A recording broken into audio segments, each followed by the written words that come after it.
Hi everybody, welcome to my channel the Moneyverse. మీరు ఎప్పుడైనా ఆలోచించారా ఒక స్టాక్ ఆర్ ఇండెక్స్ పడిపోతుంది మళ్ళీ తిరిగి బౌన్స్ బ్యాక్ అవుతుంది, అది కూడా కొన్ని సర్టెన్ పాయింట్స్ లో మాత్రమే? ఎందుకని ఆలోచించారా? ఎస్, ఈ రోజు వీడియో మనం దాని గురించి మాట్లాడుకుందాం. అదే సపోర్ట్ అండ్ రెసిస్టెన్స్. సో మార్కెట్లో ఉన్న ఒక బిగినర్ అయినా సరే లేకపోతే ఒక పెద్ద ట్రేడర్ అయినా సరే ఖచ్చితంగా ఫాలో అవ్వాల్సిన బేసిక్ ప్రిన్సిపల్ ఈ సపోర్ట్ అండ్ రెసిస్టెన్స్. సో మన ఈ వీడియోలో కంప్లీట్ గా దీని గురించే మాట్లాడుకుంటున్నాం కాబట్టి ఈ వీడియో మాత్రం ఏమాత్రం స్కిప్ చేయకుండా కంప్లీట్ గా చూడండి. సో ఈ వీడియో కానీ మీకు నచ్చితే మాత్రం లైక్, షేర్, సబ్స్క్రైబ్ చేయడం మర్చిపోద్దు. So without getting late, let's get started. So what are support and resistance మీకైతే చార్ట్స్ అయితే గీసి అయితే మీకైతే క్లియర్గా ఎక్స్ప్లెయిన్ చేస్తాను. సో ఒక్కొక్కటిగా రెండుగా ఎక్స్ప్లెయిన్ చేస్తాను. సో ఫస్ట్ సపోర్ట్ అంటే ఏంటో చూద్దామా. సో మనకు పేర్లుగా కనిపిస్తున్నట్టే సపోర్ట్ అంటే ఏం లేదండి, చాలా సింపుల్గా ఉంటుంది. సో ఏదైనా వస్తువు కింద పడకుండా దాన్ని ఆపుతుంది చూసారా, అది సపోర్ట్. అది నార్మల్గా ఆయన సపోర్టే అండి. సేమ్ అదేవిధంగా ట్రేడింగ్లో కూడా దీన్ని మనం సపోర్ట్ అనే పిలుస్తాం. సో మనకు మార్కెట్ ఏదైతే అప్పుడప్పుడు ఫాలో అవుతుందో సో దానికి ఒక సపోర్ట్ లెవెల్ అయితే ఉంటుందండి. అక్కడ వరకు అయితే మార్కెట్ అయితే ఖచ్చితంగా డౌన్ వరకు అయితే వస్తుంది. సపోజ్ మార్కెట్ మనకి ఇప్పుడు కింది వరకు వస్తుందండి, పైన నుంచి కిందకి పడుకుంటూ వస్తుంది. సో ఒక పాయింట్ వరకు అయితే రీచ్ అవుతుందండి. పాయింట్ వరకు రీచ్ అయిన తర్వాత సో ఈ పాయింట్ని మన ట్రేడర్స్ ఏమనుకుంటారంటే దీన్ని ఒక ట్రిగర్ పాయింట్గా చూస్తారు. సో ఇక్కడ మ్యాక్సిమం ఏమవుతుందంటే బయింగ్ డిమాండ్ అనేది ఎక్కువ క్రియేట్ అవుతుంది. సో ట్రేడర్స్ ఇదంతా ఒక వాల్యూమ్గా క్రియేట్ అయ్యి ఇక్కడ నుంచి ఒక ట్రిగర్ పాయింట్ క్రియేట్ అయ్యి ఇక్కడ నుంచి బయింగ్ అనేది తీసుకుంటారండి. సో ట్రేడర్స్ అనే వాళ్ళు బయింగ్ తీసుకుంటారు. సో బయింగ్ తీసుకున్న తర్వాత ఇక్కడ నుంచి మళ్ళీ మార్కెట్ అనేది అప్ సైడ్ అయితే వెళ్తుందండి. ఒక పాయింట్ వరకు రీచ్ అయిన తర్వాత మళ్ళీ ఎక్కడో ఒక్కడ ఆగిన తర్వాత మళ్ళీ కిందికి వస్తుంది. సో మార్కెట్ కిందికి వచ్చేటప్పుడు ఆల్రెడీ ఇది ఒక ట్రిగ్గర్ పాయింట్ కాబట్టి అండ్ ఇది ఒక సపోర్ట్ లెవెల్ కాబట్టి మళ్ళీ వచ్చే ట్రేడర్స్ అయినా ఎవరైనా సరే మళ్ళీ దీన్ని చూడడానికి కోసం ఇది ఒకవేళ ఫాలో అయినా కానీ ఇక్కడ వరకు ఫాలో అయ్యే ఛాన్సెస్ ఎక్కువగా ఉంటుంది. మ్యాక్సిమం ప్రాబిలిటీ అయితే ఇక్కడ వరకు అయితే వస్తుందండి. అంటే ఇంతకు మించి పడుతుందా లేదా అన్నది అది సెకండరీ అని. అది తర్వాత జనరల్గా అయితే సైకలాజికల్ ఎట్లా ఉంటుందంటే ఈ జోన్ని అనేది మెయిన్గా మనం అయితే ఇది ఒక బయింగ్ ఆప్షన్గా తీసుకుంటారండి ట్రేడర్స్ అయితే. సో ఇక్కడ వరకు అయితే ఫాలో అవుతుందండి. సో ఈ సపోర్ట్ లెవెల్ అనేది మళ్ళీ మనకు ఒక బయింగ్ ఛాన్స్ అయితే అవుతుందండి. ఈ ఎప్పుడైనా సరే గుర్తుంచుకోండి, ఇదైతే ఒక ట్రిగ్గర్ అవుతుందండి. బయింగ్ అయితే ఇదైతే ఒక ట్రిగ్గర్ అవుతుంది. సో సపోర్ట్ అనేది ఎప్పుడైనా గుర్తుంచుకోండి, ఇది ఒక మనకు బయింగ్ జోన్. సపోర్ట్ అనేది మనకు బయింగ్ జోన్ అవుతుందండి. ఇప్పుడు మీకు సపోర్ట్ అయితే క్లియర్గా అర్థమైందని అనుకుంటున్నా అండి. ఇప్పుడు మీకు రెసిస్టెన్స్ గురించి ఎక్స్ప్లెయిన్ చేస్తాను. మనకు సెకండ్ అయితే రెసిస్టెన్స్ ఉంటుందండి. సేమ్ సపోర్ట్ ఏ విధంగా అయితే మనకు ఆ పేరులో మీనింగ్ ఉందో సేమ్ రెసిస్టెన్స్ కూడా అదే విధంగా అండి. ఏదైతే వస్తువు అయినా సరే ఏదైనా సరే ప్రైస్ని పైకి వెళ్లకుండా దాన్ని ఆపడానికి ట్రై చేస్తూ ఉంటుంది చూసారా, దాన్ని మన రెసిస్టెన్స్ అని అయితే అంటామండి. సో ఇదైతే ఒక చార్ట్లో చూసినా ఎక్కడ చూసినా కానీ దీనికైతే మ్యాక్సిమం సప్లై అయితే ఉంటుందండి. ఒక పాయింట్ వరకు రీచ్ అయిపోయిన తర్వాత దాన్ని కిందికి పడేయడానికి అయితే చూస్తూ ఉంటారు. సో అంతకు మించి పైకి వెళ్ళాలంటే అక్కడి నుంచి అది డిక్లైన్ అవుతూ ఉంటుంది. సో ఇది ఎలా ఉంటుందంటే ఒక పాయింట్ వరకు వెళ్తుందండి. పాయింట్ వరకు వెళ్ళిపోయిన తర్వాత అక్కడ ఒక పాయింట్ క్రియేట్ చేసుకుని తర్వాత ఎక్కడి నుంచి అది పైకి వెళ్ళడానికి బాగా ఇబ్బంది పడుతుంది. సో ఆ నుంచి మళ్ళీ డౌన్ఫాల్ అవుతుంది, మళ్ళీ ఒక పాయింట్కి వస్తుంది, మళ్ళీ పైకి వెళ్తుంది. అది ఆల్రెడీ ఇది ఒక పాయింట్ క్రియేట్ చేసింది కాబట్టి ఇది ఒక రెసిస్టెన్స్ లెక్క బిహేవ్ చేస్తుంది. సో మనమైనా సరే ఇంకెవరైనా సరే ఇక్కడ ఒక పాయింట్కి వచ్చేసరికి అలర్ట్ అవుతూ ఉంటాం. మనం ఇక్కడ కొనాలా వద్దా లేకపోతే అమ్మేయాలా అనేసి ఒక పాయింట్ వస్తుంది. సో ఇక్కడ జనరల్గా ఏం చేస్తారంటే ట్రేడర్స్ అందరూ కూడా ఇక్కడ సెల్లింగ్ ఆప్షన్స్ ఎక్కువ చేసుకుంటారు. ఈ సపోర్ట్ అయితే మనకు ఏ విధంగా అయితే బయింగ్ ఉంటుందో రెసిస్టెన్స్ అనేది మనకు సెల్లింగ్ ఆప్షన్ కింద కన్సిడర్ చేస్తూ ఉంటారు. సో మార్కెట్లో ఎలా ఉంటుందంటే జనరల్గా రెసిస్టెన్స్ అండ్ సపోర్ట్. రెసిస్టెన్స్ ఎప్పుడైనా సరే సెల్లింగ్ కోసం చూస్తూ ఉంటారు, సపోర్ట్ అనేది బయింగ్ కోసం చూస్తూ ఉంటారు. ఈ రెండింటి బేస్ మీద ఆ చిన్న ట్రేడర్స్ అయినా సరే పెద్ద ట్రేడర్స్ అయినా ఎవరైనా సరే ఈ రెండు ఫినామినా గుర్తుపెట్టుకుంటారండి. కంపల్సరీ ఈ పాయింట్స్ని బేస్ చేసుకొని అయితే బయింగ్ సెల్లింగ్ అయితే అవుతుందండి. సో ఇదైతే ఒక రెసిస్టెన్స్, ఇదైతే ఒక సపోర్ట్ అయితే అయిందండి. సో ఈ రెండింటిని కలిపి మీకు ఒక చార్ట్లో అయితే ఎక్స్ప్లెయిన్ చేస్తానండి. సపోజ్ ఇప్పుడు మీరు ఏదైనా ఒక స్టాక్ ప్రైస్ అయితే ఉన్నదండి. ఇప్పుడు ఆ స్టాక్ ప్రైస్ అయితే 100 రూపీస్లో ఉందనుకుందామా. సో ఆ స్టాక్ ప్రైస్ ఆ రోజుకి ఏమవుతుందంటే ఇప్పుడు ప్రజెంట్ మీరు ఆ ట్రేడర్ అండి, మీరు ఆ స్టాక్ ప్రైస్ని అబ్జర్వ్ చేస్తున్నారు. సో ఆ స్టాక్ ఆల్మోస్ట్ ఆ రోజు ఏమైందంటే 120 వరకు వెళ్ళిపోయిందండి, 120 రూపీస్ వరకు వెళ్ళింది. సో నెక్స్ట్ డే మళ్ళీ మీరు అదే స్టాక్ని అబ్జర్వ్ చేస్తున్నారు. సో ఆ స్టాక్ ఏమవుతుందంటే ఆ నెక్స్ట్ డే మాత్రం ఏమవుతుందంటే పడిపోతుంది.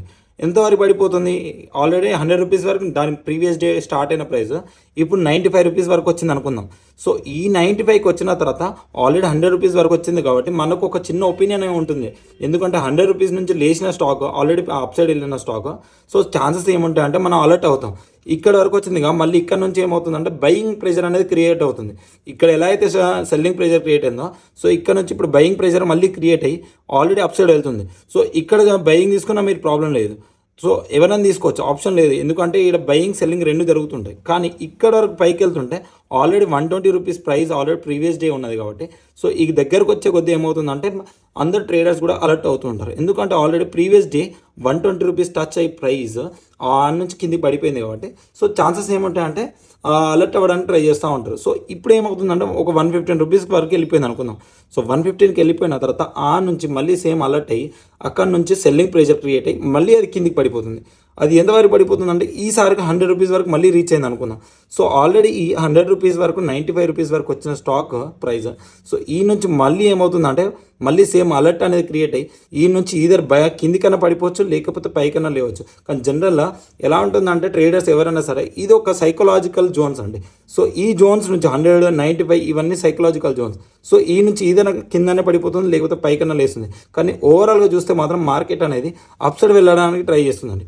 సో ఈ వరకు వచ్చి మళ్ళీ పడిపోతుంది ఈ విధంగా. సపోజ్ అనుకుందాం ఇది ఒక 120 రూపీస్ వరకు వచ్చింది, ఇది ఒక 98 రూపీస్ వరకు వచ్చింది అనుకుందాం. సో ఈ జోన్ ఏమవుతుందంటే మనకు సపోర్ట్ జోన్ అవుతుంది. ఎందుకంటే మళ్ళీ రిపీటెడ్గా 1, 2, 3 and 4, సో ఎవ్రీ టైం ఇది దీన్ని బ్రేక్ చేయకుండా కింది పడిపోకుండా మళ్ళీ ఇక్కడ నుంచి బౌన్స్ బ్యాక్ అవుతుంది. సో ఇది స్ట్రాంగ్ సపోర్ట్ జోన్ అవుతుంది. సో అదేవిధంగా మార్కెట్ పైకి ఎన్నిసార్లు పైకి వెళ్ళినా కూడా మళ్ళీ ఈ రేంజ్ వరకు రాగానే ఈ రేంజ్ నుంచి మళ్ళీ కింద పడిపోతుంది. ఎందుకంటే దీని పైకి ఈ మా ప్రైస్ అనేది పోనివ్వకుండా చేస్తుంది. ఎందుకంటే ఈ ఒక రెసిస్టెన్స్ ఉన్నది. ఆ రెసిస్టెన్స్ స్ట్రాంగ్ రెసిస్టెంటా నార్మల్ రెసిస్టెన్సా అది మీరు రెగ్యులర్గా ట్రేడ్ చేస్తే మీకు అర్థమవుతుంది క్లియర్గా. సో ప్రెజెంట్ అయితే ఇదైతే మీకైతే సపోర్ట్ అవుతుంది, ఇది రెసిస్టెన్స్ అవుతుంది. సో మనకు ప్రైస్ చూసుకుంటే ఇక్కడ 95 నుంచి 100 మధ్యలో ఏదైతే ఉందో ఇక్కడ బయింగ్ ఎక్కువ జరుగుతుంది. సో మనకు ఇది సపోర్ట్ లెవెల్ అవుతుంది. అండ్ మనకు 120 రూపీస్ 115 రూపీస్ నుంచి 120 రూపీస్ వరకు సెల్లింగ్ ఎక్కువ జరుగుతుంది. కాబట్టి దీన్ని మనం అయితే రెసిస్టెన్స్ అని అయితే అనుకోవచ్చు. సో ఇదైతే క్లియర్గా మీకు అర్థమవుతుందని నేనైతే అనుకుంటున్నా. సో మీకు ఒకవేళ వీడియో క్లియర్గా అర్థమవుతుంది అంటే మాత్రం ఖచ్చితంగా లైక్ చేసే ప్రయత్నం అయితే చేయండి. మళ్ళీ ఇందులో కూడా మీకు డిఫరెంట్ టైప్స్ ఆఫ్ మనకు సపోర్ట్ అండ్ రెసిస్టెన్స్ అయితే ఉంటాయండి. సో హయ్యర్ ఆర్డర్ అనేసి అండ్ హారిజాంటల్ అనేసి డిసెండింగ్ ఆర్డర్స్ అని ఇంకా డిఫరెంట్ టైప్స్ అయితే ఉంటాయండి. మీకైతే ప్రెజెంట్ అయితే నేనైతే ఒక 2 అయితే చూపిస్తానండి. ఇంతకుముందు మీరు చూసింది ఏదైతే ఉందో ఇదైతే మీకు హారిజాంటల్ అంటారండి. మీకు ఇంకా అసెండింగ్ డిసెండింగ్ అయితే ఇలా ఉంటాయండి. సపోజ్ మార్కెట్ అనేది అప్ సైడ్ వెళ్తుంది, ఇలా పైకి వెళ్తుంది. సో మీకు ఇదైతే సపోర్ట్ లెవెల్ అవుతుంది. అదే ఒక మార్కెట్ కిందికి వస్తుంది అనుకుందాం. సో ఇదైతే మీకైతే డిసెండింగ్ ఆర్డర్ అవుతుందండి. అసెండింగ్ అండ్ డిసెండింగ్ ఈ రెండు అయితే ఉంటాయండి. ఇలా కాకుండా ఇంకా డిఫరెంట్ టైప్స్ కూడా ఉంటాయండి. మీకు ఇంకా ఫర్దర్గా ఇంకా ఎక్స్ప్లెనేషన్ చేయడం కోసం అయితే నేనైతే మిమ్మల్ని రియల్ ట్రేడింగ్ వ్యూ ఛానల్కి అయితే ట్రేడింగ్ వ్యూ వెబ్సైట్కి అయితే తీసుకెళ్ళి చూపిస్తానండి. సో ఇప్పటి వరకు అయితే మనమైతే ఈ మన పేపర్ మీద అయితే చార్ట్స్ వేసి అయితే మీకైతే ఎక్స్ప్లెయిన్ చేస్తాను. సో ఇప్పుడైతే మీకైతే ప్రజెంట్ అయితే ట్రేడింగ్ వ్యూలో తీసుకొచ్చి అయితే మీకైతే చార్ట్స్ మీద అయితే ఎక్స్ప్లెయిన్ చేస్తున్నా. సో ఇదైతే నిఫ్టీ 50 ఇండెక్స్ అండి. సో మార్కెట్ అయితే ఈ నుంచి అయితే ర్యాలీ అవుతూ పైకి అయితే వెళ్ళిందండి. సో ఇక్కడ ఫస్ట్ రిజెక్షన్ అయితే తీసుకుంది. సో ఇక్కడ రిజెక్షన్ తీసుకొని తర్వాత యూటర్న్ తీసుకొని అయితే మార్కెట్ అయితే మళ్ళీ ఇటు కిందికి రావడం స్టార్ట్ అయింది. సో ఇక్కడ ఫస్ట్ సపోర్ట్ అయితే తీసుకున్నదండి ఇది. సో సపోర్ట్ 1గా తీసుకుంది. సో ఇది ఒక ఫస్ట్ జోన్గా యాక్ట్ అవుతుంది దీనికి. సో ఈ నుంచి మళ్ళీ మార్కెట్ ఏం చేస్తుందంటే మళ్ళీ అప్ సైడ్ మూవ్మెంట్ అయితే స్టార్ట్ చేసింది. సో పైకి వెళ్తూ ఆల్రెడీ ఇక్కడ వరకు వచ్చేసరికి ట్రేడర్స్ కూడా దీన్ని ఆల్రెడీ ప్రీవియస్గా మనకి ఒక రెసిస్టెన్స్ ఉంది కాబట్టి ఇక్కడ నుంచి కొంతవరకు అలర్ట్ అయ్యి మళ్ళీ ఇక్కడ నుంచి అయితే సెల్లింగ్ ప్రెషర్ స్టార్ట్ అయిపోయింది. సో మళ్ళీ మార్కెట్ అయితే యూటర్న్ తీసుకొని మళ్ళీ రిటర్న్ రావడం అయితే స్టార్ట్ అయిపోయింది. సో మా సెకండ్ సపోర్ట్గా ఇక్కడైతే మళ్ళీ ఫామ్ అయింది. సో ఆల్రెడీ జోన్ 1 ఇక్కడ స్టార్ట్ అయింది, ఆల్రెడీ సపోర్ట్ ఇక్కడ ఆల్రెడీ ఉంది.